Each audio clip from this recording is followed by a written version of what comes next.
لما تشوف هذا المنظر اللي ورايا راح تقول انا في تركيا او في جورجيا او واحده من هذه الدول الاوروبيه. انت غلطان يا عزيزي المتابع، انت في القاره الجزائريه. شوف هذه الطبيعه والجمال. احنا الان عند سد، هذا السد هو اكبر سد في افريقيا، سد بني هارون. وهذا الوادي تبع السد، وهذا الجسر فوقه، وهذيك المدينه اللي هناك هي مدينه سيدي مروان. صحيح يا الياس؟ سيدي مروان. هذه مدينه اسمها مدينه سيدي مروان. الجزائر جابت المركز الثاني عالميا فقط بسبب هذه المناظر الطبيعيه بدون فتح السياحه.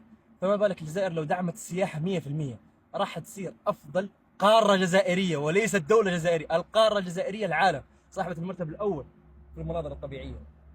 شوف، استمتع يا عزيزي المتابع، استمتع بهذه المناظر الجميله. لا اله الا الله محمد رسول الله.